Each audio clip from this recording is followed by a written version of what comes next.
नमस्कार साथियों, wings academy के यूट्यूब चैनल पर एक बार फिर से मेरे सभी साथियों का भरपूर स्वागत है। साथियों, मैं हूं प्रेम सैनी और आप हैं मेरे साथ जादू का पिटारा खोलने के लिए। आइए देखते हैं क्या है कुछ खास इस जादूगर के जादू के पिटारे के अंदर। साथियों, यह है हमारे माननीय मुख्यमंत्री श्री अशोक गहलोत, जो वित्त मंत्री भी है। साथियों, बजट वित्त मंत्री के द्वारा पेश किया जाता है। ये राज्यपाल के प्रतिनिधि के रूप में बजट पेश करते हैं। साथियों, जब हम लोग यूनियन बजट पढ़ रहे थे तो हमारी जो वित्त मंत्री है निर्मला सीतारमण, उनके द्वारा भी बजट पेश किया गया था और वह बजट राष्ट्रपति के प्रतिनिधि के रूप में बजट पेश किया गया था। किसके रूप में? राष्ट्रपति के प्रतिनिधि के रूप में उन्होंने के द्वारा बजट पेश किया गया था। और राज्य के अंदर राज्यपाल के प्रतिनिधि के रूप में वित्त मंत्री क्या करते हैं? बजट पेश करते हैं। साथियों, हमारे संविधान के बारे में बात करें तो संविधान के अंदर बजट शब्द का कहीं पे भी उल्लेख नहीं मिलता है। संविधान के अंदर अनुच्छेद 112 के अंदर जो उल्लेख है वो है वार्षिक वित्तीय विवरण, जो सरकार हर वर्ष पेश करती है। साथियों, बजट का अर्थ क्या होता है? बजट को समझने से पहले कुछ पॉइंट्स को हमें भी समझना पड़ेगा। साथियों, बजट का अर्थ होता है आय और व्यय का लेखा जोखा, यानी कि जितना भी हम लोग कमाएंगे और खर्च करेंगे उसका जो लेखा जोखा है, जो सरकार के द्वारा जो लेखा जोखा रखा जाएगा वो होता है बजट। साथियों, बजट के अंदर हमने रेवेन्यू रिसिप्ट कितना प्राप्त किया, हमने कैपिटल रिसिप्ट कितना प्राप्त किया। रेवेन्यू रिसिप्ट और कैपिटल रिसिप्ट हमने जितना भी प्राप्त किया उनका जो लेखा जोखा होता है वो होता है एक प्रकार का बजट। यानी कि राजस्व प्राप्तियां हमने कितनी की और पूंजीगत प्राप्तियां हमने कितनी की। राजस्व प्राप्ति का मतलब हमने कितना गवर्नमेंट को टैक्स के रूप में दिया है, कोई भी टैक्स के रूप में हो, चाहे वो डायरेक्ट टैक्स हो चाहे नॉन डायरेक्ट टैक्स हो। नॉन डायरेक्ट टैक्स यानी कि प्रत्यक्ष रूप से आप टैक्स देते हो या अप्रत्यक्ष रूप से टैक्स। अप्रत्यक्ष रूप से टैक्स यानी कि जितने भी आप खाना का जो भी सामान लेके आते हैं, चाहे आपने इस बिस्किट का एक पैकेट लेके आए, माना कि 100 रुपए का एक बिस्किट का बड़ा पैकेट है और आपने 100 रुपए उस दुकानदार को दिए, तो आपको अलग से वहां पर जीएसटी के रूप में अलग से पैसा नहीं देने पड़ेंगे। यानी कि वो उसके अंदर इंक्लूड है पहले से ही, आपसे जीएसटी पहले से ही उसके अंदर कट जाती है। 100 रुपए के अंदर ही जीएसटी है। वो हो गए एक प्रत्यक्ष रूप से, सॉरी ये हो गए अप्रत्यक्ष रूप से आप टैक्स दे रहे हो। इसी प्रकार पूंजीगत प्राप्तियों की बात करूं तो कैपिटल रिसिप्ट की बात करूं तो अगर गवर्नमेंट के पास में जैसे रोडवेज है, अब सरकार अगर रोडवेज बेचती है तो जो भी पेमेंट सरकार के पास में आता है या कोई भी सरकारी संपत्ति अगर सरकार बेचती है जिससे वो कैपिटल प्राप्त होती है उसको बोलते हैं कैपिटल रिसिप्ट, यानी कि पूंजीगत प्राप्ति बोलते हैं।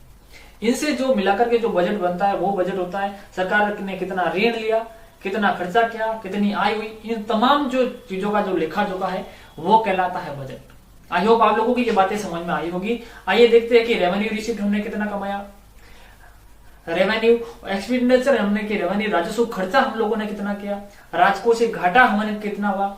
जो भी बजट हम लोग पढ़ते हैं उसके अंदर कमाते तो हम लोग बहुत कम है लेकिन खर्चा ज्यादा करते हैं, है ना। ऋण के रूप में हमने कितना पैसा लिया, अगर ज्यादा खर्चा करेंगे तो कहीं ना कहीं से लोन तो लेना ही पड़ेगा, वो कितना किया। उन तमाम चीजों के बारे में और सरकार की महत्वपूर्ण जो घोषणा है उसके बारे में भी चर्चा करेंगे। ये क्लास काफी महत्वपूर्ण होने वाली है। एक सप्ताह बाद आने का मतलब हुआ ये क्लास एक सप्ताह बाद एक बजट के, तो बजट के बाद में भी बहुत सारी घोषणाएं हुई हैं, उसके बारे में भी आप लोगों को विस्तार से बताया जाएगा कि सरकार ने बाद में क्या घोषणाएं की है। मेरे सभी युवा साथियों के लिए सरकार ने 1 लाख पदों के लिए भर्ती की घोषणा भी कर चुकी है, इसलिए आपको देरी नहीं करनी है। आपको सिर्फ तैयारी पर ध्यान देना है। आप बस तैयारी कर रहे, आप चाहे आरएस की तैयारी करना चाहते हैं, चाहे एसआई की करना चाहते हैं, REET first level, second level, या फिर एलडीसी वो पंचायती राज वाली एलडीसी, या फिर हाईकोर्ट एलडीसी की तैयारी करना चाहते हैं, जितनी भी एग्जाम की आप तैयारी करना चाहते हैं, चाहे कांस्टेबल हो, तो आप अपनी तैयारी में लग जाइए। सरकार के अंदर किस वैकेंसी के अंदर कितने पद आएंगे वो ध्यान में नहीं रखते हुए आपको बस तैयारी शुरू कर देनी चाहिए। ये भी बात आपको ध्यान में रखनी है। शुरुआत करते हैं साथियों आप इस सेशन को, आगे बढ़ते हैं साथियों। इस बार की जो थीम थी वो थी बचत, राहत और बढ़त, यानी कि सरकार ने किस प्रकार से बचत की है, किस प्रकार के आम जनता को यानी कि जो जनता है उसको राहत दी है, और किस प्रकार से बढ़त यानी कि सरकार अपनी इकोनॉमी को किस प्रकार से सुदृढ़ करेगी, अपनी आर्थिक स्थिति को किस प्रकार से मजबूत करेगी, वो बात है। यानी कि बचत, राहत और बढ़त, ये इस बार की थीम है, समझ लीजिए। ठीक है, आगे बढ़े। महत्वपूर्ण घोषणाएं क्या क्या सरकार ने की है उसके बारे में भी देखेंगे। सबसे पहले देखते हैं सरकार ने राजस्व प्राप्ति कितना की, यानी कि सरकार की आय कैसे की, आय कितनी हुई है। वर्ष 2023-24 के बजट के अनुमान में 2,33,988 करोड़ और 1 लाख रुपए राजस्व प्राप्ति की है सरकार ने। जो रेवेन्यू रिसिप्ट है वो कितनी है सरकार की, 2,33,988 करोड़ और 1 लाख रुपए, ये है सरकार की रेवेन्यू रिसिप्ट। अब सरकार की रेवेन्यू रिसिप्ट ये है, और रेवेन्यू जो एक्सपेंडिचर की बात करूं, यानी कि रेवेन्यू खर्चा की बात करूं, राजस्व व्यय की बात करूं, तो वो कितना हुआ, 2,58,888 करोड़ 68 लाख रुपए। यानी मैंने पहले ही कहा कि सरकार की तो कमाई तो कम होती है, लेकिन सरकार खर्चा ज्यादा करती है। वो खर्चा यहाँ पर ज्यादा है, वो कितना है, 2,58,883 करोड़ यानी कि 68 लाख रुपए है। तो राजस्व व्यय यानी कि खर्चा सरकार ने इतना किया। अब राजस्व घाटा भी तो हुआ है सरकार को, तो राजस्व घाटा कितना हुआ, यानी कि कमाई से ज्यादा खर्च कितना किया सरकार ने। तो साथियों, कमाई से ज्यादा सरकार ने जो खर्चा किया वो है 24,895 करोड़ और 67 लाख रुपए, 67 लाख रुपए। कितना किया, 24,895 करोड़ और 67 लाख रुपए सरकार ने क्या किया, इसके अंदर घाटा किया राजस्व के अंदर। ठीक है, वर्ष 2023-24 का राजकोषीय घाटे की बात करूं, ऑल ओवर घाटे की मैं बात कर रहा हूं, तो वहां पर सरकार ने 62,771 करोड़ और 92 लाख जो जीएसडीपी का 3.98% अनुमानित है, इतना सरकार को घाटा होगा। अनुमानित है कितना, 3.98। इस पॉइंट्स को आप याद रखिए, कितना घाटा हो सकता है। और राजकोषीय घाटा कितना है, 62,771 करोड़ और 92 लाख रुपए का राजकोषीय घाटा होगा। आई होप ये दोनों पॉइंट्स आप लोगों को क्लियर हो गए। राज्य का जो पहला बजट है 4 अप्रैल 1952 को वित्त मंत्री नाथूराम मिर्घा के द्वारा पेश किया गया था। यानी कि साथियों, जो राजस्थान का जो पहला बजट है वो 4 अप्रैल 1952 के अंदर वित्त मंत्री नाथूराम मिर्घा के द्वारा पेश किया गया था। किसके द्वारा, नाथूराम मिर्घा के द्वारा पहली बार जो बजट पेश किया गया था 1952 के अंदर। ठीक है, वर्ष 2023-24 का राजकोषीय जो घाटा है वो 3.98% रहने वाला है, किसका, जीएसडीपी का। ठीक है, मुख्यमंत्री अशोक गहलोत द्वारा प्रदेश का पहला जो कृषि बजट है 2022-23 के अंदर उन्होंने पेश किया था, यानी कि पिछले वर्ष ही पहला बार उन्होंने कृषि बजट को पेश किया था। इससे पहले उन्होंने राज्य का पहला जेंडर बजट 2012-13 के अंदर केंद्र सरकार की तरफ पहला पेपरलेस बजट भी 2012-13 के अंदर पेश कर चुके हैं। अब हम लोग बात करेंगे महत्वपूर्ण घोषणाओं के बारे में। कमर कस लीजिए, यहां से सवाल 100% बनने वाले हैं। ये क्लास काफी इंपॉर्टेंट होने वाली है, क्योंकि हम बजट के बारे में बात करेंगे। बजट के बाद के अंदर कितनी घोषणाएं हुई उसके बारे में भी साथियों बात करने वाले हैं।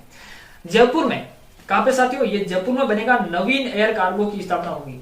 जयपुर के अंदर पहले से ही सांगानेर के अंदर एक एयर कार्गो बना हुआ है, अब एक और नया बनेगा उसके पास में ही नवीन एयर कार्गो। यानी कि जो भी हम सामान इंपोर्ट या एक्सपोर्ट करते हैं, एक जगह से दूसरी जगह पर सामान भेजते हैं और स्पीडली भेजते हैं, तो उसके लिए एयर कार्गो की जरूरत पड़ेगी। तो वो कहां पे स्थापित होगी, जयपुर के अंदर होगी। कहां पे बनेगा, नवीन एयर कार्गो। तो ये साथ नवीन एयर कार्गो कहां पे बनेगा, जयपुर के अंदर बनेगा। पहला पॉइंट आप लोगों को क्लियर हुआ होगा। आई होप अगले की जरूरत पड़ते हैं। 8,000 आंगनबाड़ी व 2,000 मिनी आंगनबाड़ी केंद्र खोलने की घोषणा की है साथियों। 8,000 आंगनबाड़ी केंद्र और 2,000 मिनी आंगनबाड़ी केंद्र खोलने की सरकार ने घोषणा की है। और क्या घोषणा की, आंगनबाड़ी के अंदर, आंगनबाड़ी केंद्रों में पंजीकृत 3 से 6 वर्ष की आयु वर्ग के 17 लाख से ज्यादा बच्चे इसके अंदर लाभान्वित होंगे। कितने, 17 लाख से अधिक बच्चे इसके अंदर लाभान्वित होंगे। और इसके अंदर निःशुल्क मिलेगी 2 सेट ड्रेस, यानी बच्चों को जो 3 वर्ष से लेकर के 6 वर्ष के तक के बच्चे हैं उनको 2 सेट ड्रेस फ्री में मिलेगी, मुफ्त में मिलेगी। और इसके लिए 17 लाख से अधिक बच्चे क्या होंगे, लाभान्वित होने वाले हैं आंगनबाड़ी केंद्रों के अंदर। इतने पॉइंट्स दोनों आप लोगों को आई होप समझ में आए होंगे। जयपुर के अंदर एयर कार्गो और आंगनबाड़ी के अंदर कितने, 8,000 तो बड़े वाले, और मिनी कितने खुलेंगे, 2,000। और 17 लाख से अधिक आंगनबाड़ी केंद्रों के अंदर जो बच्चे हैं वो लाभान्वित होंगे। 2 ड्रेस सेट इसके अंदर मिलने वाले हैं। आगे बढ़ते साथियों, 500 करोड़ रुपए के वजह से जोधपुर में मारवाड़ मेडिकल यूनिवर्सिटी स्थापित करने की घोषणा की गई। जोधपुर के अंदर 500 करोड़ रुपए से में मेडिकल कॉलेज की क्या करेगी साथियों, स्थापना की जाएगी। जोधपुर के अंदर 500 करोड़ रुपए, ये वह भी कितना पेमेंट, और कहां पे, जोधपुर के अंदर मारवाड़ मेडिकल यूनिवर्सिटी स्थापित करने की आपने घोषणा की है। नेक्स्ट साथियों, मुख्यमंत्री चिरंजीवी स्वास्थ्य बीमा योजना। तो सबसे पहली बात तो यह आती है, मुख्यमंत्री चिरंजीवी स्वास्थ्य बीमा योजना लागू कब से होती है? तो साथियों ये जो लागू होती है 1 मई 2021 से। कब लागू होती है साथियों? 1 मई 2021 से लागू होती है। और इसके अंदर जो साथियों प्रीमियम राशि है वो है 850 रुपए प्रीमियम राशि जो आप लोग पहले देते हैं। और इसके अंदर ईडब्ल्यूएस, इस बार ईडब्ल्यूएस को भी इसके अंदर शामिल किया और उसको 0 पैसे देना है। क्या करना है?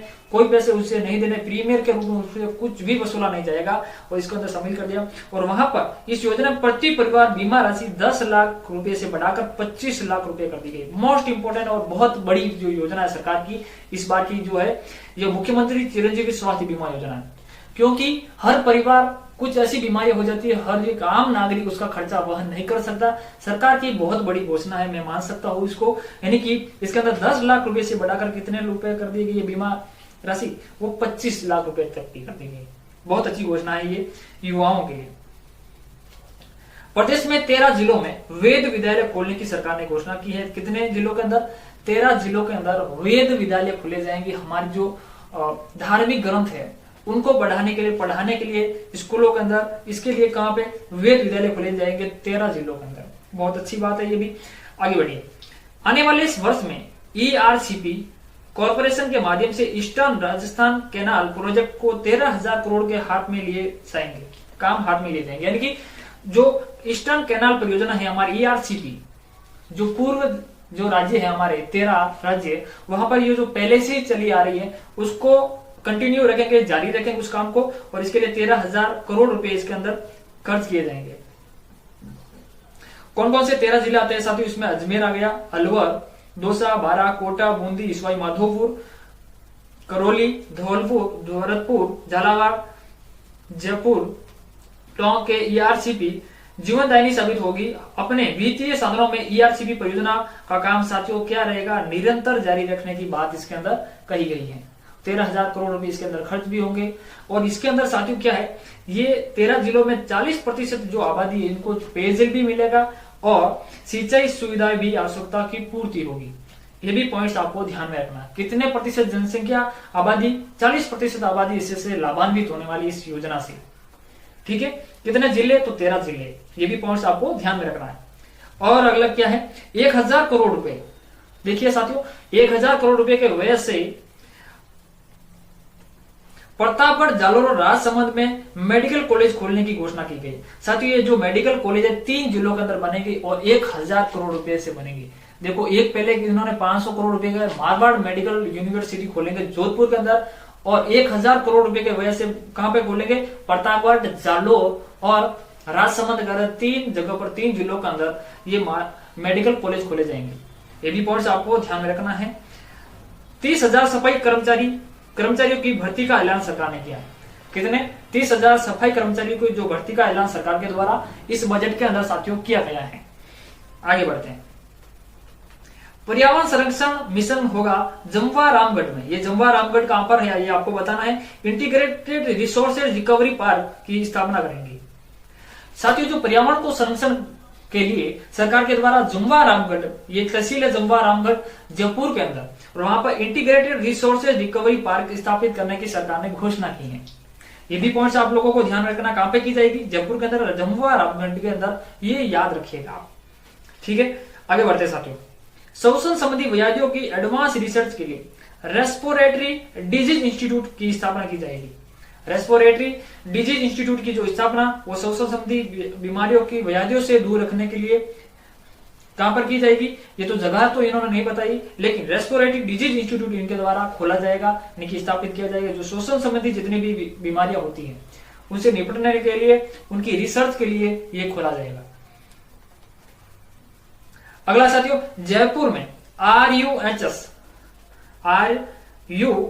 के अधीन पोस्ट कोविड रिहेबिलिटेशन सेंटर स्थापित करने की घोषणा की है। रिहेबिलिटेशन सेंटर खोलने की इन्होंने घोषणा की है। साथियों पूरा भारत ही नहीं, पूरा वैश्विक स्तर पर कोविड ने इतना कोहराम मचाया था और सारी इकोनॉमी को नीचे गिरा दिया था। इससे आने वाले भविष्य के अंदर निपटने के लिए और भी इसलिए जयपुर में इनके द्वारा रिहेबिलिटेशन सेंटर स्थापित करने की सरकार ने घोषणा की है। तो कहां पे होगा ये जयपुर, आप याद रखिएगा, कहां पे की जाएगी, जयपुर के अंदर। नेक्स्ट है, राज्य में सामाजिक सुरक्षा कानून लाने का सरकार ने प्रस्ताव रखा। राज्य के अंदर सामाजिक सुरक्षा कानून लगाने का सरकार ने इसके अंदर प्रस्ताव रखा है। ये भी पॉइंट्स आपको ध्यान में रखना है। फूड सेफ्टी ऑफिसर के 100 पद नए सृजित होंगे। हमारी जो फूड सेफ्टी है, शुद्ध के लिए युद्ध, इसके लिए इन्होंने द्वारा फूड सेफ्टी जो ऑफिसर है, इसके लिए 100 पद इनके द्वारा सृजित किए जाएंगे। ये भी एक प्रकार का पोस्ट होगी, ठीक है। इससे लोगों को रोजगार तो मिलेगा, 100 लोगों को तो मिलेगा। Centre of excellence in Panchakarma Jaipur के चाकसू में खोला जाएगा। सेंटर ऑफ एक्सीलेंस पंचक्रम, यानी कि जो हमारे आयुर्वेदिक जो हॉस्पिटल्स हैं, यानी कि यह बात करूं तो जोधपुर के अंदर है सर्वपल्ली राधाकृष्ण आयुर्वेदिक हॉस्पिटल, है या नहीं है? जोधपुर के अंदर कौन सा है? सर्वपल्ली राधाकृष्ण आयुर्वेदिक विश्वविद्यालय जोधपुर के अंदर बना हुआ है। ये भी पंचकर्म पर आधारित, इनके आयुर्वेद को बढ़ावा देने के लिए इस यहाँ पर, और कहां पे खुलेगा ये? जयपुर के चाकसू के अंदर भी खोला जाएगा। सेंटर ऑफ एक्सीलेंस इन पंचकर्म कहां पे होगा? ये जयपुर के चाकसू के अंदर खोला जाएगा। ये भी पॉइंट्स आप लोगों को ध्यान में रखना है। आगे बढ़ते हैं साथियों, अगला पॉइंट्स क्या है? मेजर ध्यानचंद स्टेडियम के निर्माण के लिए मैचिंग ग्रांट की सीमा 25 लाख से बढ़ाकर 1 करोड़ करने की सरकार ने घोषणा की है। साथियों, मेजर जो ध्यानचंद जो योजना है, ये ब्लॉक स्तर पर मैदान निर्माण के, स्टेडियम निर्माण की घोषणा है। और ये कब की गई थी मेजर ध्यानचंद योजना? ये 2022-23 का जो बजट था उसके अंदर इन्होंने की थी, और उस समय उन्होंने 25 लाख रुपए से घोषणा की थी, और अब ये बढ़ाकर कितनी कर दी गई? 1 करोड़ रुपए करने की घोषणा कर दी गई है। मेजर ध्यानचंद योजना, इसके अंदर क्या होगा? स्टेडियम निर्माण के लिए अब कितने रुपए दिए जाएंगे? 1 करोड़ रुपए देने की इन्होंने घोषणा की है। ये भी पॉइंट्स आपको ध्यान में रखना है। अगला है प्रत्येक संभाग, पॉइंट्स को ध्यान देना। प्रत्येक संभाग में सलीम दुर्रानी आवासीय स्पोर्ट्स स्कूल खोलने की आपने घोषणा की है। यानी कि खेलकूद को, इस बजट के अंदर खेलकूद को इतना बढ़ावा दिया गया जितना शिक्षा को भी नहीं दिया होगा। खेलकूद को बढ़ावा देने के लिए इनके द्वारा सलीम दुरानी आवासीय स्पोर्ट्स स्कूल खोलने की इन्होंने घोषणा की है। प्रत्येक संभाग में, हमारे जितने भी 7 संभाग हैं, उनके अंदर सलीम अली दुरानी आवासीय स्पोर्ट्स स्कूल खोलने की सरकार के द्वारा घोषणा की गई है। ये भी पॉइंट्स आपको ध्यान में रखना है साथियों। आगे बढ़ते हैं, अगला पॉइंट क्या है? जयपुर में, कहां पे साथियों? जयपुर में Rajiv Gandhi centre for IT development and governance स्थापित किया जाएगा। आईटी डिपार्टमेंट, यानी कि इंफॉर्मेशन टेक्नोलॉजी को बढ़ावा देने के लिए आईटी डिपार्टमेंट की जो स्थापना है वो कहां पे की जाएगी? ये जयपुर में की जाएगी साथियों। याद रखिएगा कहां पर की जाएगी? ये साथियों जयपुर के अंदर की जाएगी।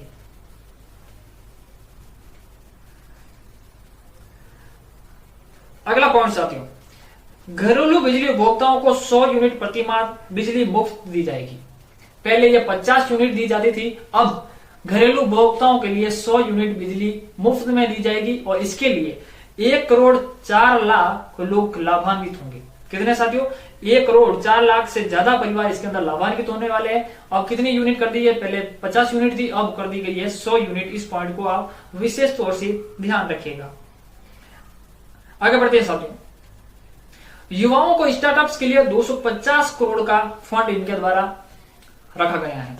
जो भी युवा उद्यमी हैं, अपना स्टार्टअप्स लगाना चाहते हैं, अपना बिजनेस करना चाहते हैं, अपने लिए उद्योग खोलना चाहता है, तो उनके लिए सरकार से वो फंड ले सकता है, वो पैसे ले सकता है और अपना स्टार्टअप्स को चालू कर सकता है। इसके लिए सरकार ने 250 करोड़ रुपए का फंड जमा किया है। ये भी पॉइंट्स आप लोगों को ध्यान में रखना है। आगे बढ़ते हैं साथियों, उच्च शिक्षा में गुणवत्ता के लिए जयपुर में, कहां पे साथियों? जयपुर में फैकल्टी डेवलपमेंट एकेडमी स्थापित की जाएगी।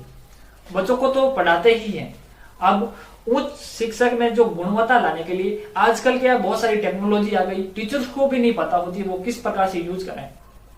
उनके अंदर नवाचार लाने के लिए और जयपुर के अंदर फैकल्टी डेवलपमेंट एकेडमी की स्थापना की जाएगी। वहां पर टीचर्स को पढ़ाया जाएगा और उच्च शिक्षा के अंदर हमारी गुणवत्ता के अंदर भी क्या होगा? सुधार होगा। काफी अच्छी पहल है सरकार के द्वारा। और फैकल्टी डेवलपमेंट जो एकेडमी है ये कहां पर स्थापित होगी? तो ये जयपुर के अंदर स्थापित होने वाली है। पॉइंट्स आप लोगों को समझ में आया होगा, ये भी पॉइंट्स आपको ध्यान रखना है। कोटा में संभाग में स्थापित होगी माइनिंग यूनिवर्सिटी। प्रदेश में खनन के क्षेत्र में अपार संभावनाओं को देखते हुए साथियों, आप सभी जानते हैं भारत के अंदर राजस्थान को खनिजों का अजायब घर कहा जाता है और यहाँ पर लगभग 83 खनिज पाए जाते हैं और 57 के आसपास में यहाँ पर खनन कार्य भी किया जाता है खनिजों का। और यहाँ पर बहुत सारे खनिज है, इसके लिए माइनिंग यूनिवर्सिटी, खनन यूनिवर्सिटी भी यहाँ पर स्थापित की जाएगी। और कहाँ पे की जाएगी? कोटा संभाग के अंदर स्थापित करने की सरकार ने घोषणा की है। माइनिंग यूनिवर्सिटी कहाँ पे स्थापित होगी? कोटा संभाग के अंदर। पॉइंट्स आप लोगों को क्लियर हो गया? यह है माइनिंग यूनिवर्सिटी के अंदर बच्चे जो माइनिंग के अंदर किस प्रकार से कौन सी खनिज निकालनी है, किस प्रकार से निकालनी है, कौन सी मशीनरी लगेगी, उसका पूर्वानुमान कितना होगा, ये बहुत अच्छी चीजें हैं। चलो आगे बढ़ते हैं। सभी सरकारी स्कूलों के 8वीं की कक्षा तक विद्यार्थियों को अगले वर्ष भी निःशुल्क यूनिफॉर्म दी जाएगी। पिछले वर्ष भी उन्होंने कहा था निःशुल्क जो यूनिफॉर्म दी जाएगी और उसके लिए उनको पैसे भी दिए जाते हैं, सिलाई के लिए भी, कपड़ों के साथ में सिलाई के भी पैसे मिले थे बच्चों को। अब इन्होंने और भी अगले साल की बात कर रहे हैं कि अगले साल भी बच्चों को निःशुल्क यूनिफॉर्म मिलेगी। आगे मिलेगी, सरकार बनेगी तो मिलेगी या फिर नहीं मिलेगी, अगली सरकार जो तय करेगी वो होगा। ठीक है, आगे बढ़ते साथियों। जिला मुख्यालय पर बनेंगे विवेकानंद यूथ हॉस्टल। प्रतियोगी परीक्षाओं की तैयारी करने वाले विद्यार्थियों को मिलेगी आवासीय सुविधा। क्या है ये साथियों? अब क्या कोई भी एग्जाम होता है, स्टेट के लेवल का कोई भी एग्जाम होता है, तो जिसके अंदर क्या एक स्टेट से दूसरे स्टेट के अंदर स्टूडेंट्स को जाना पड़ता है। स्टेट क्या, दूसरे डिस्ट्रिक्ट के अंदर एक जगह से दूसरे जगह पर जाना पड़ता है। और प्रत्येक जिलों मुख्यालय के अंदर बनेगा विवेकानंद यूथ हॉस्टल, यानी कि जो भी प्रतियोगी परीक्षाओं की बच्चे तैयारी करते हैं, एग्जाम देने के लिए दूसरे शहर में जाएंगे, वहां पर रहने की समस्या बच्चों को होती ही है। अब सरकार के द्वारा विवेकानंद यूथ हॉस्टल बनाए जाएंगे, वहां पर बच्चे ठहर सकते हैं। उनके लिए प्रत्येक जिला मुख्यालय पर बनाए जाएंगे विवेकानंद यूथ हॉस्टल। ये भी पॉइंट ध्यान रखिएगा। आरकेट आगामी वर्ष अजमेर, साथियों अजमेर, कोटा, उदयपुर, बीकानेर और भरतपुर संभागीय मुख्यालय पर खुलेंगे। इन 5 संभागों के अंदर खुलेगा क्या? आरकेट। ये आरकेट क्या है? यह है Rajiv Gandhi centre of advance technology. क्या है साथियों? राजीव गांधी CAT यानी Rajiv Gandhi centre of advance technology. आरकेट का मतलब है Rajiv Gandhi centre of advance technology, यानी कि IT डिपार्टमेंट को बढ़ावा देने के लिए, टेक्नोलॉजी को बढ़ावा देने के लिए इन 5 संभागों के अंदर स्थापित की जाएगा आरकेट। ये पॉइंट आप लोगों को ध्यान रखना, मोस्ट इंपोर्टेंट क्वेश्चन है। आरकेट कहां पे किस संभाग के अंदर खोला जाएगा, ये भी पॉइंट आपको ध्यान रखना है। अगला है साथियों बायोटेक्नोलॉजी पॉलिसी 2023 लाई जाएगी। बायोटेक्नोलॉजी, आजकल का जमाना बिल्कुल टेक्नोलॉजी का है और बायोटेक्नोलॉजी सरकार के द्वारा पॉलिसी 2023 के अंदर लाने की सरकार ने घोषणा की है। आगे बढ़ते हैं साथियों। NSS का मतलब नेशनल सर्विस स्कीम और NCC national cadet corps, scout and guide को रोडवेज में निःशुल्क यात्रा करने की सुविधा मिलेगी। सबसे अच्छी सुविधा है ये। जो भी बच्चे NCC वाले हैं, स्काउट एंड गाइड वाले या NSS वाले हैं, उनके लिए तो भाई सुनहरा मौका है पूरे राजस्थान का भ्रमण करने का। एक इधर तो इंदिरा रसोई योजना चल रही है और दूसरी तरफ का सरकार ने निःशुल्क इनके लिए रोडवेज सुविधा कर दी है। अब पूरा राजस्थान आप लोगों को घूमना चाहिए। पूरा राजस्थान अगर आप लोगों को देखना है तो ये मौका आपके लिए सबसे बेहतर है। आप देख सकते हैं, घूम सकते हैं। इसके अंदर आपको रोडवेज के अंदर बिल्कुल भी शुल्क नहीं लगेगा। बहुत अच्छी योजना है सरकार की ये। आगे बढ़ते हैं साथियों। नए स्टार्टअप्स को प्रोत्साहन के लिए 35 करोड़ के पुरस्कार दिए जाएंगे। अब सरकार ने क्या कहा, जो भी स्टार्टअप्स लगाता है उसके लिए 250 करोड़ का सरकार ने फंड जमा कर रखा है। अब जो भी ऐसा युवा आदमी है, जो भी युवा है जिसने स्टार्टअप स्टार्ट कर लिया और वो समाज के लिए, देश के लिए, राज्य के लिए एक प्रेरणा का स्रोत है, तो सरकार उसको पुरस्कार देगी। और सरकार ने पुरस्कार के रूप में 35 करोड़ रुपए रख रखे हैं। आप भी ले सकते हैं कोई अच्छा स्टार्टअप करोगे तो। ठीक है, तो इसके लिए सरकार ने जो पुरस्कार राशि जो स्टार्टअप्स के लिए रखी है वो कितनी है? 35 करोड़ रुपए है। कितनी है साथियों? 35 करोड़ रुपए है। ये भी पॉइंट्स आपको ध्यान रखना है। आगे बढ़ते हैं। राजस्थान टैलेंट सर्च परीक्षा के माध्यम से प्रदेश के 10,000 मेधावी विद्यार्थियों को स्कॉलरशिप दी जाएगी। राजस्थान टैलेंट सर्च एग्जाम करवाया जाएगा। उसके तहत कितने विद्यार्थियों को स्कॉलरशिप मिलेगी? 10,000 मेधावी विद्यार्थियों को स्कॉलरशिप दी जाएगी। स्कॉलरशिप के अंदर क्या दिया जाएगा अभी तक इन्होंने कोई घोषणा नहीं की, लेकिन 10,000 विद्यार्थियों को क्या दी जाएगी? स्कॉलरशिप मिलेगी। आगे बढ़ते हैं। Rajiv Gandhi study for excellence के तहत 500 विद्यार्थी इसका फायदा उठा सकते हैं। 500 विद्यार्थी। साथियों, ये जो Rajiv Gandhi study for excellence के तहत, Rajiv Gandhi study for excellence यानी कि जो भी बच्चा विदेश में पढ़ना चाहता है उसके लिए सरकार उसका पूरा खर्चा उठाती है। जिस परिवार की आय 8 लाख रुपए से कम है वार्षिक, वो इसका फायदा उठा सकता है। इसके अंदर 30% जो सीटें हैं वो महिलाओं के लिए सीमित आरक्षित है। कितनी? 30% जो सीटें हैं वो महिलाओं के लिए आरक्षित है। इसके अंदर महिलाएं जा सकती है 30%। इसके पहले कितनी थी? इससे पहले ये 200 विद्यार्थियों को भेजते थे विदेश के अंदर पढ़ने के लिए, उसका खर्चा वहन करते थे। अब वर्तमान में सरकार कितना करेगी? 500 विद्यार्थी इसका लाभ ले सकते हैं। पहले कितना थे? 200। 30% इसके अंदर महिलाओं की सीटें भी आरक्षित है। ये भी पॉइंट्स आपको ध्यान में रखना है। आगे बढ़ते हैं साथियों। 76 लाख परिवारों को 500 रुपए में मिलेगा एलपीजी सिलेंडर। उज्ज्वला योजना याद है आपको? ये केंद्र की योजना है उज्ज्वला योजना। उसके तहत किसी ने भी अपना गैस सिलेंडर का कनेक्शन लिया है उन सभी को 500 रुपए में मिलेगा एलपीजी सिलेंडर। क्या मिलेगा साथियों? 500 रुपए में एलपीजी सिलेंडर मिलेगा और इसके लिए 76 लाख परिवार लाभान्वित होंगे। कितने? 76 लाख परिवार क्या होंगे? इससे लाभान्वित होंगे। इस पॉइंट को याद रखिएगा। आपसे कुछ भी पूछा जा सकता है एग्जाम के अंदर। आपको 500 रुपए के बारे में पूछा जा सकता है, इस योजना के बारे में पूछा जा सकता है, कितने परिवार इसके अंदर लाभान्वित होंगे ये भी पूछा जा सकता है। इसलिए इस पॉइंट को ध्यान रखिएगा। अगला पॉइंट, प्रदेश में 100 नए प्राथमिक विद्यालय खोलने की सरकार के द्वारा घोषणा की गई है। साथियों, प्रदेश के अंदर प्राथमिक विद्यालय की खोलने की घोषणा सरकार के द्वारा की जा चुकी है। गांवों के अंदर आप लोग देखिएगा, ऐसे भी प्राथमिक विद्यालय है जहां पर 5 बच्चे भी नहीं है, वहां पर 5 टीचर बैठे हैं। वो 5 टीचर बैठने के बाद भी उस 5 बच्चों को नहीं पढ़ा पाते, पढ़ाते ही नहीं है, समय पर आते भी नहीं है, लोग भी वहां पर इतने ध्यान भी नहीं देते हैं।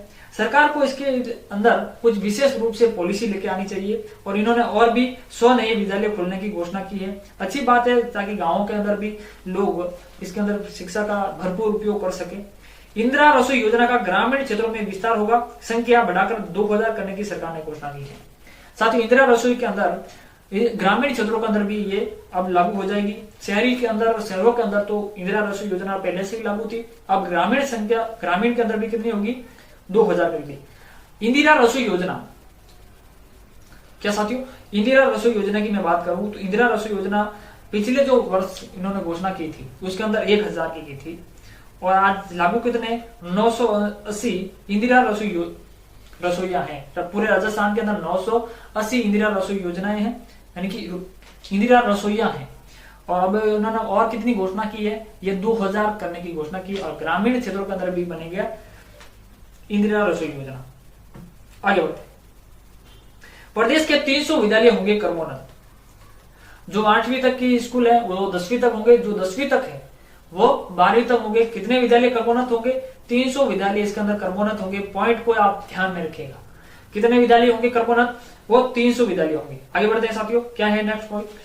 रोडवेज बसों में महिलाओं को किराए में 50% की क्या दी जाएगी? छूट दी जाएगी। कितने प्रतिशत की छूट दी जाएगी साथियों? 50% की छूट दी जाएगी। पहले कितनी थी? 30% की छूट थी, अब कितनी दी जाएगी? 50% की छूट दी जाएगी। जिसका किराया 100 रुपया था वहां पर आप लोगों को 50 रुपए ही देना है। भाई पुरुषों के लिए भी कुछ कर लेते, सिर्फ महिलाओं को ही फायदा दे रहे हैं यहाँ पर, तो चलो कोई बात नहीं। रोडवेज की बेड़े में सर्विस मॉडल पर 1000 नई बसें शामिल होगी। अच्छी बात है, इसका आवागमन तेज भी होगा, सुदृढ़ होगा, आसान भी होगा। 1000 नई बसें शामिल करने की सरकार ने घोषणा की है रोडवेज के अंदर। आगे बढ़ते हैं साथी, गिग वर्कर्स वेलफेयर बोर्ड का भी गठन किया जाएगा। गिग वर्कर्स वेलफेयर एक्ट बनाया जाएगा और 200 करोड़ रुपए के फंड की घोषणा की गई है। अब मैं आपसे बात करता हूं गिग वर्कर्स होते क्या है। सरकार ने 200 करोड़ का इसके अंदर फंड रुपए का जो फंड है इन्हें जारी करने की घोषणा की है। ये गिग वर्कर्स क्या होता है और गिग वर्कर्स वेलफेयर एक्ट भी बनाया जाएगा सरकार के द्वारा। तो साथियों गिग वर्कर्स क्या होता है इसके बारे में देखते हैं। गहलोत ने ओला, उबर, स्विगी, जोमेटो आदि कंपनियों के कर्मचारी जिनको गिग वर्कर्स कहा जाता है, जो इसको बोलो एक भाषा के अंदर अस्थायी जितने भी कर्मचारी होते हैं उनको कहा जाता है गिग वर्कर्स। क्या कहा जाता था साथियों? गिग वर्कर्स किसे कहेंगे? अस्थायी कर्मचारी होते हैं उसको गिग वर्कर्स कहा जाता है। और इसके अंदर उनको द्वारा 200 करोड़ रुपए कल्याण कोष के रूप में स्थापित करने की घोषणा की गई है। उन्होंने कहा कि सूबे में गिग इकोनॉमी का दायरा बढ़ रहा है। राज्य के अंदर क्या है? गिग इकोनॉमी का जो दायरा है वो बढ़ रहा है। राज्य में गिग वर्कर्स की जो संख्या है बढ़कर 3 से 4 लाख हो चुकी है।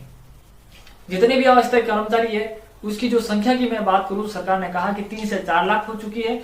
इसके लिए उन्होंने 200 करोड़ रुपए का जो फंड उन्होंने जारी रखा है। और इसके अंदर कौन आते हैं? अस्थायी कर्मचारी। गिग वर्कर्स की बात आप लोगों को समझ में आ गई। गिग वर्कर्स के वेलफेयर के लिए, उनकी सुविधा के लिए, उसके साथ कोई अन्याय न हो, इसके लिए सरकार इसके लिए एक एक्ट भी बनाएगी। ये भी बात सरकार ने कही है। आगे बढ़ते हैं। RHUS के तहत के अधीन कोविड रिहेबिलिटेशन सेंटर शुरू करने की सरकार ने घोषणा की है। RUHS का मतलब है Rajasthan university of health science. क्या है? Rajasthan university of health science, RUHS, Rajasthan university of health science. ये कहां पर है साथियों? इसकी जो ये है जयपुर के अंदर। ये तो हम लोग पहले ही पढ़ चुके थे। कोरोना के कारण अनाथ हुए बालक बालिकाओं को वयस्क होने पर दी जाएगी सरकारी नौकरी। सबसे अच्छी बात है, सरकार की सबसे बड़ी सराहना भी मैं इस बात पर करूंगा। जो कोविड के अंदर अपने माता पिता को जो बच्चे खो चुके हैं उनको वयस्क होने पर सरकार के द्वारा सरकारी नौकरी दी जाएगी। वो गवर्नमेंट के अंदर सर्विस कर पाएंगे बच्चे। बहुत अच्छी बात है, सरकार ने ये बहुत अच्छी घोषणा की है, ये भी मान सकते हैं इसके अंदर। आगे बढ़ते हैं साथियों। शहरी एवं ग्रामीण क्षेत्रों में 1,000 और महात्मा गांधी अंग्रेजी माध्यम स्कूल खोले जाएंगे। इन्होंने कहा कि 1,000 गांवों के अंदर और 1,000 शहरों के अंदर महात्मा गांधी अंग्रेजी माध्यम की स्कूल खोले जाएंगे। कितने? 1,000। ये भी पॉइंट्स आप लोगों को ध्यान में रखना है। 1,000 स्कूल खोले जाएंगे इंग्लिश मीडियम, गांवों और शहरों के अंदर Mahatma Gandhi English medium school. ठीक है। विद्यालयों के आधारभूत ढांचे के लिए सरकार ने 200 करोड़ रुपए होंगे वह। जो भी स्कूल है वहां पर जो पानी का व्यवस्था नहीं तो पानी की व्यवस्था, वहां के जो फर्नीचर की व्यवस्था नहीं तो वहां के फर्नीचर की व्यवस्था कराने के लिए, टॉयलेट की व्यवस्था वहां पर सही ढंग से सुचारू रूप से करने के लिए वहां पर इस प्रकार से कितने रुपए खर्च करने की बात कही है? 200 करोड़ रुपए व्यय करने की सरकार ने बात की है। स्कूलों के ढांचे को सुधारने के लिए, स्कूलों के आधारभूत ढांचे के विकास के लिए उन्होंने 200 करोड़ रुपए रखे हैं। चलिए, सभी भर्ती परीक्षाओं को वन टाइम रजिस्ट्रेशन फीस देने के बाद निःशुल्क करने की घोषणा सरकार ने की है। ये मेरे युवा साथी आप सभी के लिए सबसे बड़ी खुशखबरी है। ये तो मेरे को सबसे पहले बढ़ाना चाहिए था। यानी आप अगर कॉम्पिटिटिव एग्जाम की तैयारी कर रहे हो और आप किसी भी एग्जाम की तैयारी करने के बाद एक टाइम आपको फीस देनी है, हर बार नई नई भर्ती आती है और आप नया नया फीस हर बार जमा करवाते हो, वो कराने की जरूरत नहीं होगी। सरकार ने वन टाइम रजिस्ट्रेशन फीस लेगी, उसके बाद में निःशुल्क करने की सरकार ने घोषणा कर दी है। ओके, आगे बढ़ते हैं साथियों। छात्राओं के साथ साथ अब छात्रों को भी RTE के तहत 1 से 12वीं तक निःशुल्क शिक्षा देने की सरकार ने घोषणा की है। क्या है साथियों? RTE, right to education. क्या है साथियों?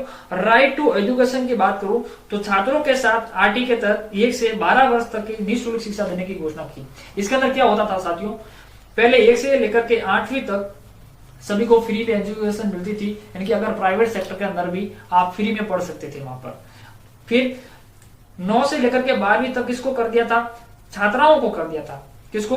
छात्राओं को कर दिया था कि छात्राओं को वो भी फ्री में पढ़ सकती हैं। लेकिन अब छात्रों को भी, हमारे छोरे भी छोरियों से कम है क्या, इसी के तहत सरकार ने भी अब क्या कर दिया है कि छात्राओं के साथ में छात्रों को भी 1 से लेकर 12वीं तक की निःशुल्क शिक्षा दी जाएगी। अब आपसे एक सवाल पूछोगे, सर गवर्नमेंट स्कूल के अंदर वैसे भी फ्री में ही पढ़ते हैं 12वीं तक, तो सरकार ये निजी स्कूलों के लिए, किसके लिए साथियों? निजी स्कूलों के लिए बात की गई है। वर्तमान में लगभग 40,000 संस्थान ऐसे हैं जो RTE पोर्टल पर रजिस्टर्ड है। किसके अंदर? RTE पोर्टल पर रजिस्टर्ड है। और RTE एक्ट आया कब था? 2009। किसके अंदर? 2000, राइट टू एजुकेशन के 2009 के अंदर आया था RTE एक्ट। और 2010 के अंदर ये लागू हो चुका था। और इसके अंदर क्या है बात साथियों, आरटीई एक्ट के अंदर 38 धाराएं हैं। कितनी हैं? 38 धाराएं हैं और 7 अध्याय है और 1 अनुच्छेद है। ये भी पॉइंट आप लोगों को अगर आप लिख रहे हो तो लिख लेना। आरटीई एक्ट आया कब? 2009 के अंदर। लागू कब हुआ? 2010 के अंदर। इसके अंदर 38 तो धाराएं हैं, 1 अनुच्छेद है और 7 अध्याय है। ये पॉइंट आप लोगों को ध्यान में रखना है। पॉइंट आप लोगों को समझ में आ गया आरटीई पोर्टल के अंदर? ठीक है, आगे बढ़ते हैं। मुख्यमंत्री चिरंजीवी दुर्घटना बीमा योजना की राशि 5 लाख रुपए से बढ़ाकर 10 लाख रुपए करने की घोषणा की। अब मैं तुमसे पहला सवाल तो ये पूछूंगा कि मुख्यमंत्री चिरंजीवी जो दुर्घटना योजना है ये कब लागू हुई? और मुख्यमंत्री चिरंजीवी जो स्वास्थ्य बीमा योजना है वो हुई थी 1 मई 2021 को लागू। तो ये कब हुई? तो ये हुई थी 1 मई 2022 को लागू। कब होती है साथियों? 1 मई 2022 को लागू होती है मुख्यमंत्री चिरंजीवी दुर्घटना बीमा योजना। अगर आप किसी की दुर्घटना के अंदर मृत्यु हो जाती है तो सरकार उसके लिए 5 लाख रुपए देती थी, लेकिन अब सरकार कितना देगी? 10 लाख रुपए देगी। कितना रुपए देगी? 10 लाख रुपए। पॉइंट को विशेष तौर से ध्यान रखिएगा, सरकार ने बढ़ाकर कितना कर दिया गया है? 10 लाख रुपए। पॉइंट समझ में आ गया आप लोगों को? आगे बढ़ते हैं। महंगाई से राहत के लिए 19,000 करोड़ का राहत पैकेज सरकार ने घोषणा की है।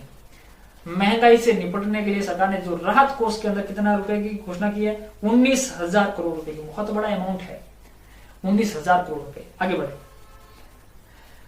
प्रदेश के युवाओं के लिए Rajiv Gandhi national youth exchange programme होगा। 10,000 युवा राज्यों में कर सकेंगे एक्सपोजर विजिट। अब क्या है साथियों, ये Rajiv Gandhi national youth exchange programme क्या है? ये साथियों एक भारत सशक्त भारत की कहानी आप लोगों ने सुनी। एक भारत सशक्त भारत यानी कि हमारा जो कल्चर राजस्थानी कल्चर है, अगर हम लोग असम के अंदर इसको रिप्रेजेंट करना चाहते हैं तो कर सकते हैं। अगर असम का जो कल्चर है वो राजस्थान के अंदर हम लोग अगर अपनाना चाहते हैं, या फिर अपनी जो संस्कृति का आदान प्रदान है, चाहे वो नॉर्थ ईस्ट का हो या अपने साउथ के साथ में जो कॉम्बिनेशन हो, वो बढ़ाने के लिए सरकार के द्वारा इसके लिए 10,000 युवाओं इसके अंदर लाभान्वित होंगे। और Rajiv Gandhi national youth exchange programme सरकार शुरू करने की सरकार ने इसके अंदर घोषणा की है। ये भी पॉइंट्स आप लोगों को ध्यान में रखना है। सामाजिक सुरक्षा की दृष्टि में ऐतिहासिक कदम, आगामी वर्ष से Mahatma Gandhi minimum guarantee scheme लागू होगी। जो मनरेगा है वही है, समझ लीजिए Mahatma Gandhi minimum guarantee scheme. किसी कारणों से मनरेगा नहीं चलता फिर भी सरकार आपको कुछ ना कुछ देगी, यानी कि आपको रोजगार देगी, यानी कि आपको कुछ पैसा दिएगा, आपको काम दिया जाएगा। ठीक है। जोधपुर, उदयपुर और कोटा में 10-10 करोड़ की लागत से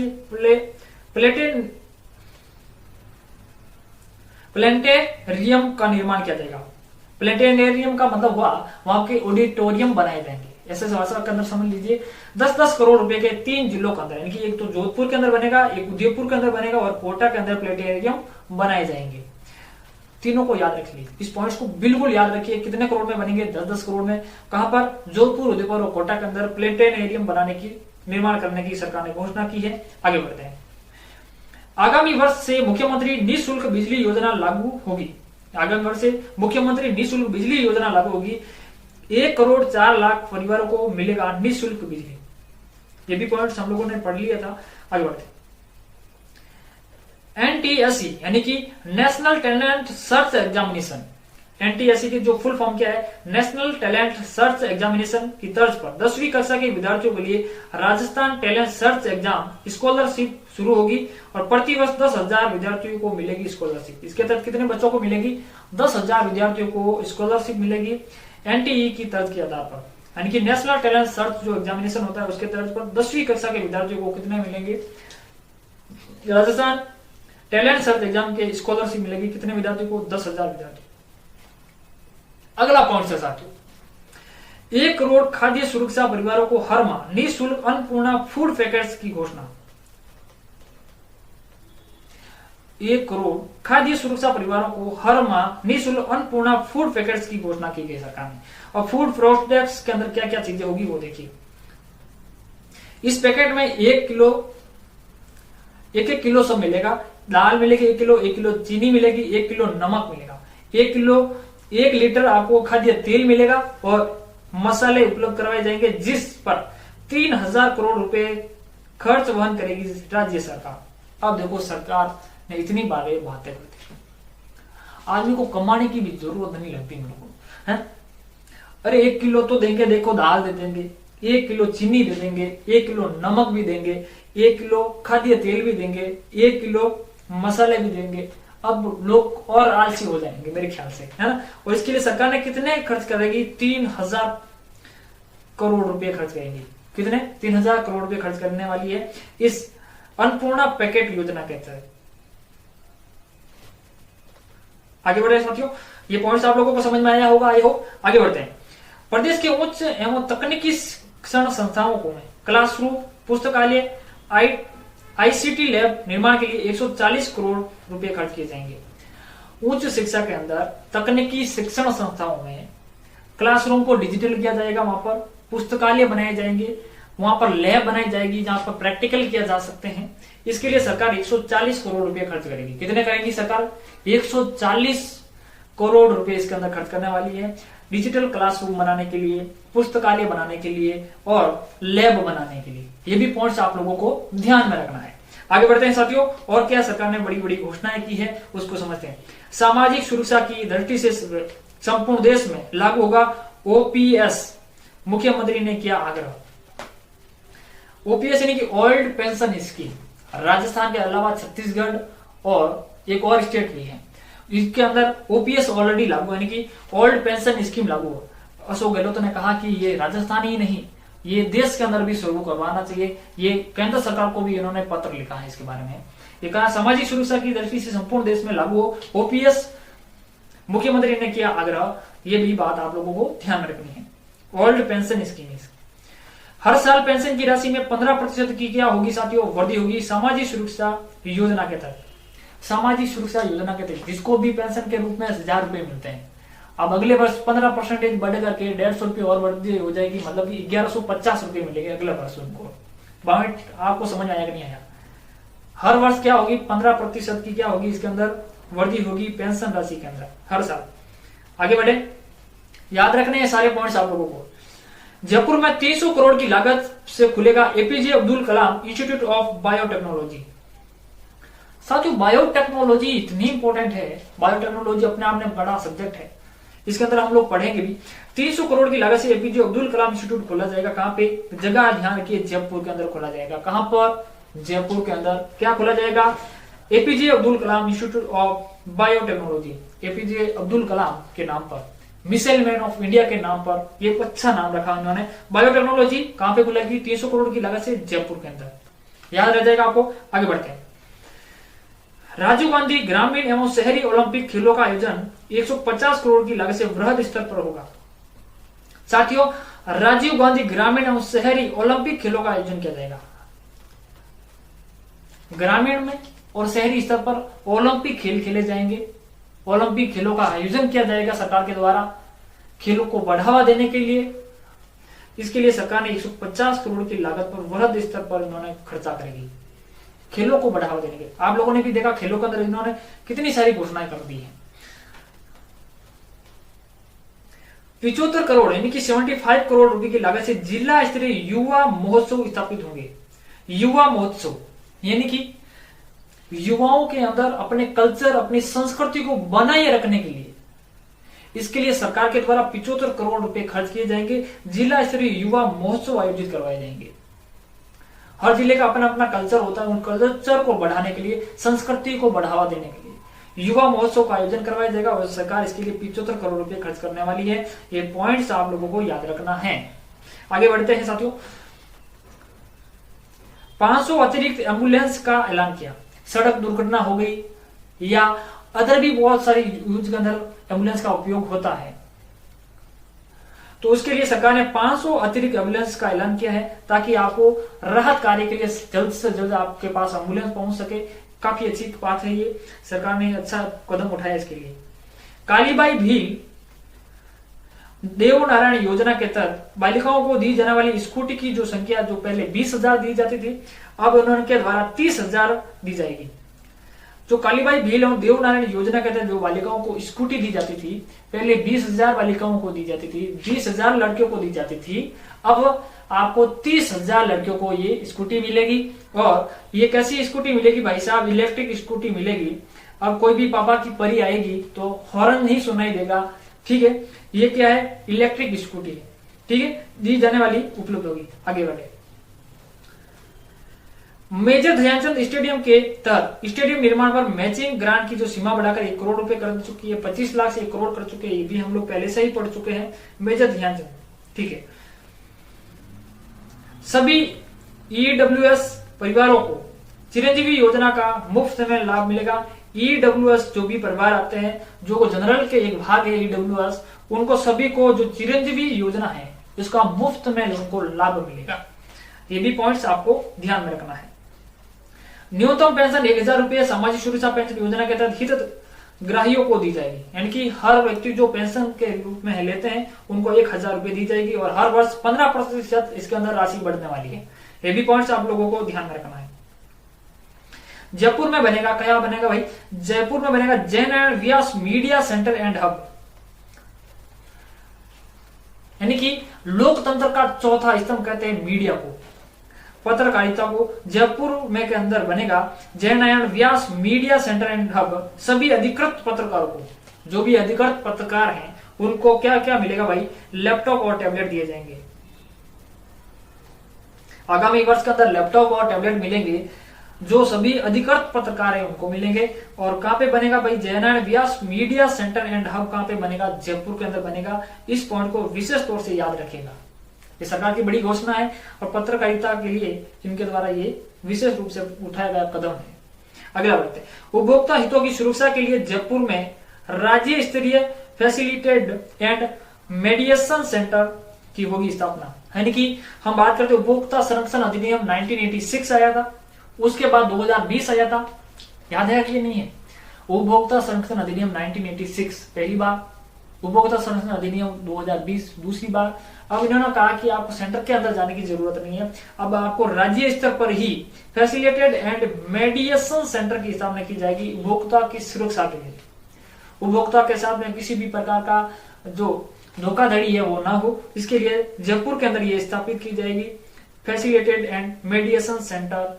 कहां पे होगा ये स्थापना, जयपुर के अंदर होगी, राज्य स्तर पर। आगे बढ़ते साथियों, जिला स्तर पर फूड सेफ्टी एवं ड्रग कंट्रोल कार्यालय की स्थापना की जाएगी। प्रत्येक जिलों के अंदर food safety and drug control कार्यालय की स्थापना की जाएगी। मदिरा वगैरह जो भी यूज करते पीते हैं उनके लिए क्या है, जिला स्तर पर food safety and drug control कार्यालय स्थापित करने की सरकार की घोषणा है। जिला, हर जिले के अंदर होगा food safety and drug control कार्यालय होगा। पॉइंट आप लोगों को समझ में आ गया। आगे बढ़ते साथियों, प्रदेश में 15 नए नशा मुक्ति केंद्र बनेंगे। भाई कोई शराब पीता, कोई सिगरेट, गुटखा, तंबाकू, अगर ये कोई बंदा छोड़ना चाहता है, नशा मुक्ति केंद्र के रूप में 15 नशा मुक्ति केंद्र बनाए जाएंगे। कितने साथियों, 15 नशा मुक्ति केंद्र खोलने की सरकार ने घोषणा की है। ऐसा नहीं कहा कि शराब राज्य के अंदर बंद कर जाएगी। भाई शराब अगर बंद करेंगे नशा ऑलरेडी कम हो जाएगा, लेकिन नहीं, शराब तो ये बेचेंगे ही, फिर ये नशा छुड़ाने की भी बात कर रहे हैं। 15 नशा मुक्ति केंद्र खोलने की सरकार की घोषणा है, अच्छी भी बात है, कोई तो छोड़ेगा ही इसके अंदर। चलो आगे बढ़ते हैं। 2 अक्टूबर से 30 जनवरी तक खादी के उत्पादों पर 50% की छूट दी जाएगी। अब खादी के अंदर क्या है, 50% छूट दी जाएगी, यानी कि गांधी जी की जो जन्म तिथि है 2 अक्टूबर, गांधी जी का हम लोग जन्मोत्सव मनाते हैं, और 30 जनवरी के उनकी पुण्य तिथि है। इस बीच के अंदर अगर आप खादी का कोई भी प्रोडक्ट आप खरीदते हैं तो उसके ऊपर आपको 50% की क्या मिलेगी साथियों, छूट मिलेगी। क्या मिलेगी, 50% की छूट मिलेगी। आगे बढ़ते हैं साथियों, और क्या है खास बातें। मनरेगा के तहत कथोड़ी, सहरिया और विशेष योगीजन को 100 दिवस के स्थान पर 200 दिवस का स्थायी रोजगार मिलेगा। अब इन जनजाति, कथोड़ी जनजाति है, सहरिया जनजाति है, अन्य विशेष योगीजन कोई भी जनजाति है, उसके तहत पहले 100 दिन का उनको रोजगार मिलता था, अब इनको कितना मिलेगा, 200 दिन का स्थायी रोजगार मिलेगा। कितने दिनों का, इन जनजातीय क्षेत्रों को 200 दिन का रोजगार मिलेगा। इनकी आर्थिक स्थिति को सुदृढ़ करने के लिए आगे बढ़े। कोटा, भरतपुर, उदयपुर में विशेष योगीजन महाविद्यालय स्थापित करने की घोषणा की गई। कोटा, उदयपुर और भरतपुर के अंदर विशेष योगीजन महाविद्यालय स्थापित करने की सरकार ने क्या की है, घोषणा की है। और आगे बढ़ते हैं साथियों, और क्या क्या घोषणा सरकार ने की है। कृषक कल्याण राशि को 5000 करोड़ से बढ़ाकर 7500 करोड़ किया है।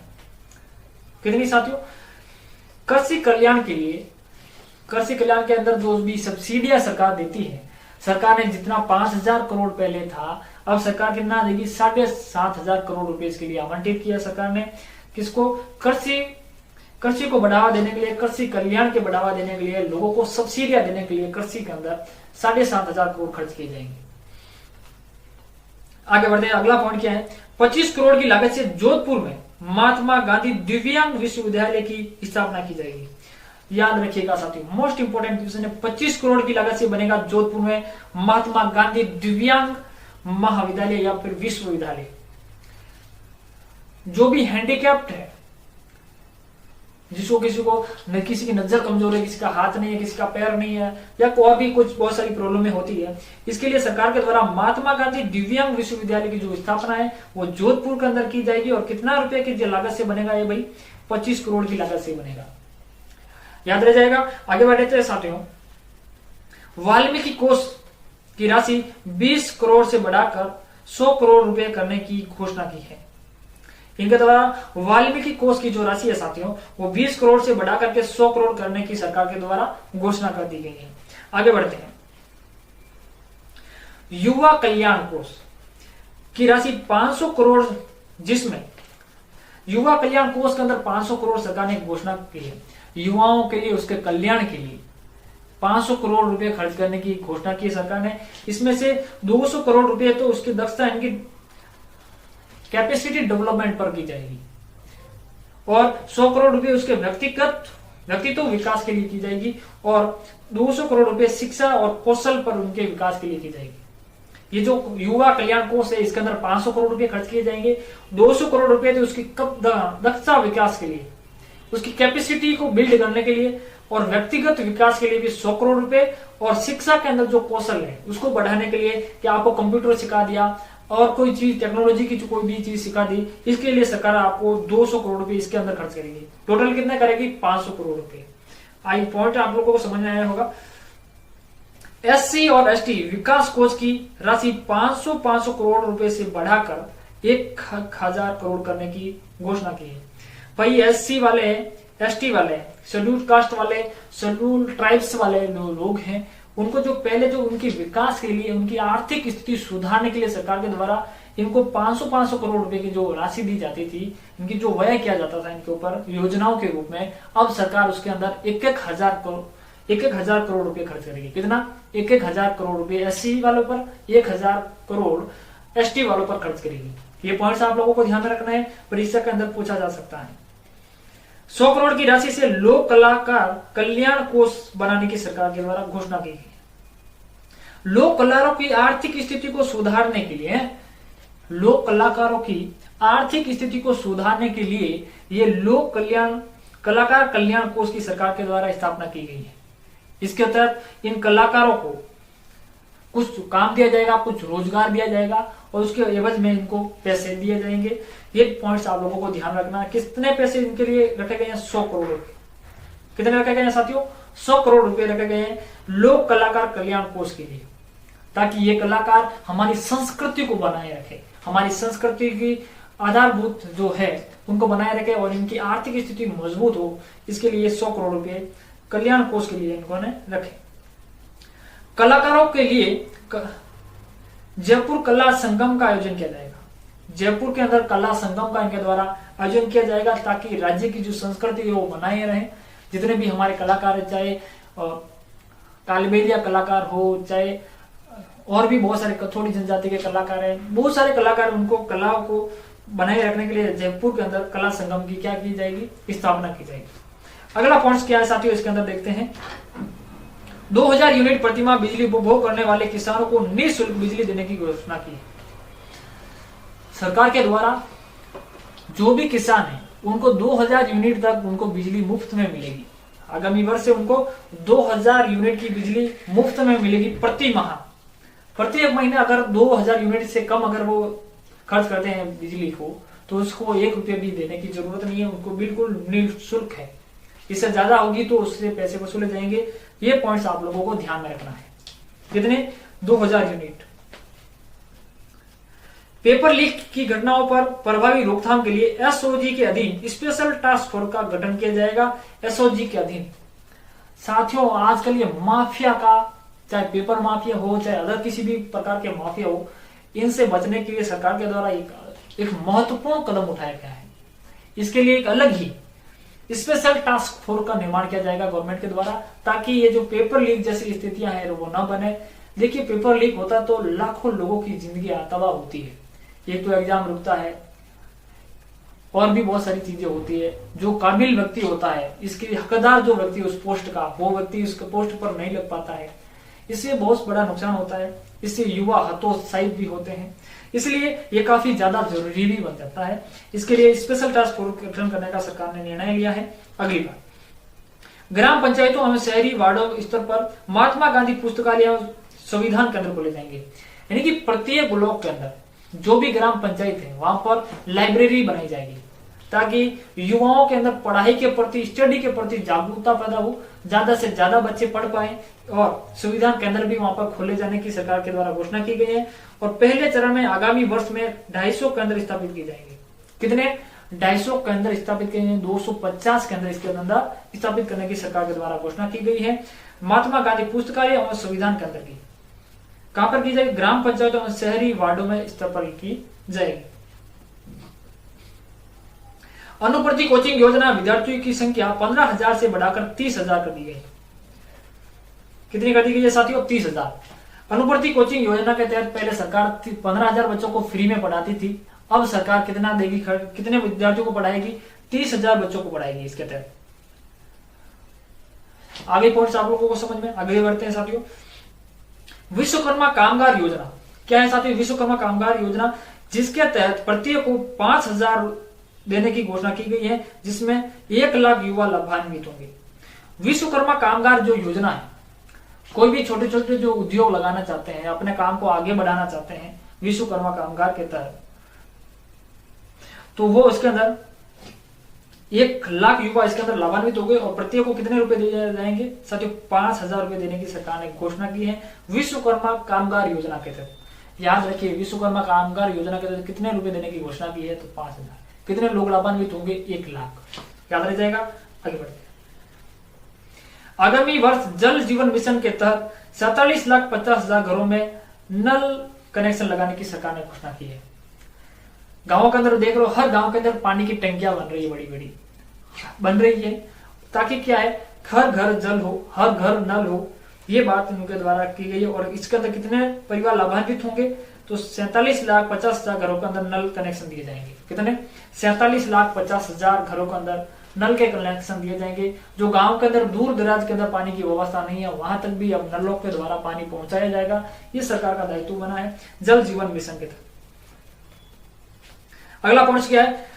राज्य कर्मियों को पूर्ण पेंशन प्राप्त करने के लिए वर्तमान में अहकारी सेवा अवधि को 28 वर्ष से कम कर 25 वर्ष कर दिया। इसके अंदर 2 वर्ष का साथियों फायदा दिया गया। जिस व्यक्ति का प्रमोशन होना था, जो 2 साल बाद में होगा, वो 2 साल पहले हो जाएगा। ये फायदा इन लोगों ने को दिया है। जो भी राज्य कर्मी है, कर्मचारी है, उनको पूर्ण पेंशन से प्राप्त करने के लिए वर्तमान में अर्हता जो सेवा अवधि है वो 28 वर्ष से कम कर 25 वर्ष कर दिया गया है। जो भी बंदा 25 वर्ष तक अपनी सर्विस करता है, फिर वो पूर्ण पेंशन प्राप्त कर सकता है।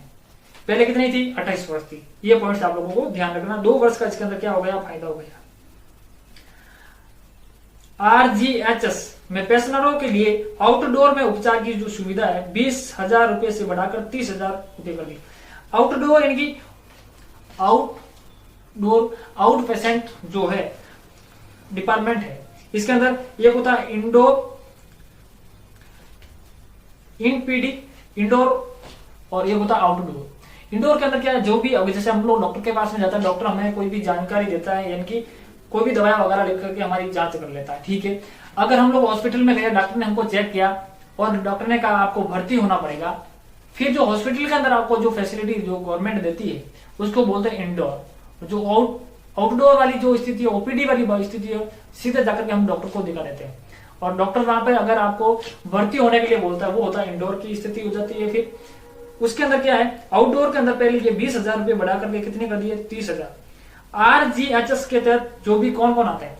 इस RGHS के तहत जितने भी विधानसभा के जितने भी सदस्य हैं, जितने भी गवर्नमेंट के जितने भी राज्य स्तर के जो सदस्य हैं, इसके अंदर आते हैं। ठीक है, चाहे वो गवर्नमेंट के जो सदस्य है, चाहे वो पेंशन लेने वाले हो, चाहे वर्तमान में कार्यरत हो, इस सुविधा के अंदर वो शामिल होते हैं। अब ये कितना 20,000 रुपए से बढ़ाकर 30,000 रुपए तक उपचार सुविधा उनको फ्री में मिलेगी। ठीक है, आगे बढ़ते हैं। अब अगला पॉइंट क्या है, समस्त बाल वाहिनियों तथा स्कूल बसों में अनिवार्य रूप से कैमरे लगाए जाएंगे। साथियों, स्कूल बसों के अंदर और समस्त बाल वाहिनियां, इनके छोटे बच्चों को जो ले जाने वाली गाड़ियां हैं, उनके अंदर CCTV कैमरे लगाए जाएंगे। चाहे अपराधों वाली जो घटना है उससे भी रोकथाम मिलेगी और उसके ऊपर विशेष रूप से निगरानी भी रहेगी स्कूलों के अंदर। तो इसके लिए क्या लगाए जाएंगे, कैमरे लगाने की घोषणा की है। 1100 मेगावाट का लिग्नाइट पावर प्लांट लगाया जाएगा बाड़मेर के अंदर। भारत के अंदर जम्मू कश्मीर में लिग्नाइट के विशाल भंडार मिले हैं। आप लोगों को अगर पता नहीं हो तो विशाल भंडार भारत के अंदर मिले हैं और भारत इसके अंदर 5वां बड़ा देश बन जाएगा अगर ये जितना उन्होंने बोला है उतना अगर वहां पर लिग्नाइट मिलता है तो। फिर भारत अभी तो इंपोर्ट कर रहा, फिर एक्सपोर्ट भी करेगा लिग्नाइट का। कितना 1100 मेगावाट का लिग्नाइट पावर प्लांट कहां पे लगाया जाएगा, बाड़मेर के अंदर। इस पॉइंट को आपको याद रखना है। ये मोस्ट इंपोर्टेंट क्वेश्चन बन जाता है। तो कहां पे लगाया जाएगा, बाड़मेर के अंदर। कितना मेगावाट का, 1100 मेगावाट का पावर प्लांट लगाया जाएगा। बजट पेश करने के बाद महत्वपूर्ण घोषणाएं की। देखिए साथियों, बजट पेश हुआ था। बजट के अंदर हमारे युवाओं के लिए सरकारी नौकरियों की कोई घोषणा सरकार ने नहीं की, लेकिन घोषणा होने के बाद जब विधानसभा के अंदर जो बजट के ऊपर आलोचनाएं होती है या फिर प्रश्न उत्तरी होती है, जो पर प्रश्न काल के अंदर जो भी प्रश्न पूछे गए उसके जवाब में मुख्यमंत्री जी साहब ने, हमारे श्री अशोक गहलोत जी ने 1 लाख भर्तियों की घोषणा की। कितनी, आगामी वर्ष के अंदर 1 लाख भर्तियों की सरकार ने घोषणा की है। ये बहुत बड़ी बात है और मेरे सभी साथियों से कहता हूं कि भर्तियां तो आएगी ही। किसके अंदर कितने पद आएंगे, किस डिपार्टमेंट के अंदर कितने पद आएंगे। अगर आप RS की तैयारी करना चाहते हो, RS की तैयारी अभी से शुरू करो। रीड की करना चाहते हो तो रीड की अभी से शुरू करो। LDC की करना चाहते हो, LDC, SI की, जिस किसी भी एग्जाम की आप तैयारी करना चाहते हो आज से ही लग जाओ, सही समय अभी है। अब किसके अंदर कितनी पोस्ट आएगी वो आपको जरूरी नहीं है, आपको तो सिर्फ एक पोस्ट चाहिए और आपको उसके लिए तैयारी करनी है, चाहे कांस्टेबल हो चाहे कुछ भी हो। तो इसलिए आज से ही आप लोग तैयारी शुरू कर देते हैं। ठीक है, 1 लाख भर्तियों की इन्होंने घोषणा की। और क्या घोषणा की, 4000 उच्च माध्यमिक स्कूलों में कंप्यूटर लैब बनाने की सरकार ने घोषणा की।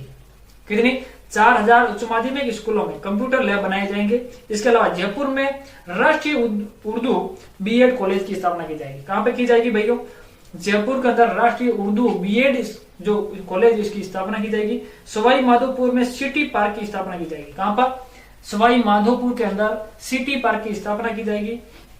और क्या घोषणा की, हनुमानगढ़ में कपास मिल फिर से शुरू होगी।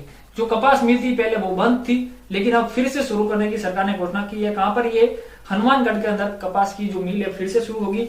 जयपुर में 2 नए पार्क बनाए जाएंगे। कहां पर, जयपुर के अंदर 2 नए पार्क बनाए जाएंगे। ड्रेनेज के लिए 200 करोड़ की घोषणा की। हमारे जो ड्रेनेज सिस्टम है इसको सुधारने के लिए, इसके लिए सरकार ने 200 करोड़ रुपए की घोषणा की है। कितनी, 200 करोड़ की घोषणा की है। साथियों, बजट पेश होने के बाद के प्रश्न काल के अंदर जो प्रश्न पूछे गए थे उसके जवाब के अंदर ये घोषणाएं हैं। ठीक है, इसलिए ये क्लास काफी इंपोर्टेंट बन जाती है। और क्या घोषणा है, माफिया पर कार्रवाई के लिए STF यानी कि स्पेशल टास्क फोर्स का निर्माण किया जाएगा। चाहे वो पेपर माफिया हो, चाहे अदर कोई सी भी प्रकार का माफिया हो। चाहे बजरी माफिया भी बहुत फेमस है ना राजस्थान के अंदर। महात्मा गांधी स्कूलों के स्टाफ को ट्रेनिंग दी गई। महात्मा गांधी स्कूलों के जो स्टाफ है, यानी कि सरकार ने कहा कि महात्मा गांधी ग्रामीण स्तर पर और शहरी स्तर पर 1,000 क्या खोले जाएंगे, इंग्लिश मीडियम स्कूल खोलने की सरकार ने घोषणा की है। तो भाई इंग्लिश मीडियम इन मास्टरों को कुछ आता भी नहीं है, तो उनकी ट्रेनिंग के लिए महात्मा गांधी स्कूलों के स्टाफ की ट्रेनिंग के लिए घोषणा की सरकार ने। उनको भी ट्रेनिंग दी जाएगी इन महात्मा गांधी स्कूलों के स्टाफ के लिए, जो इंग्लिश मीडियम स्कूल बनेंगे उसके लिए। आपको पॉइंट समझ में आ रहा है। अगला, डिफेंस सर्विसेज प्रिपरेशन इंस्टीट्यूट, जो भी डिफेंस की तैयारी करना चाहता है, जो भी बच्चा इंडियन एयरफोर्स हो, नेवी हो, कोस्ट गार्ड हो, है चाहे वो NDA हो, इसकी अगर वो डिफेंस के अंदर तैयारी करना चाहता है, चाहे वो BSF हो, ठीक है, तो इसके अंदर डिफेंस सर्विसेज प्रिपरेशन इंस्टीट्यूट खोला जाएगा गवर्नमेंट का। ठीक है, आगे बढ़ते हैं। और क्या खास बातें हैं, thank you for watching my video साथियों। अगर ये क्लास आपको अच्छी लगती है तो हेल्पफुल लगती है, मैंने कोशिश की है कि आपको सही और सरल भाषा के अंदर समझाने की इसके अंदर पूरी कोशिश की है। अगर आपको क्लास ये अच्छी लगती है तो अपने साथियों के साथ में शेयर करना ना भूलें। मिलते हैं नेक्स्ट क्लास के अंदर, तब तक धन्यवाद।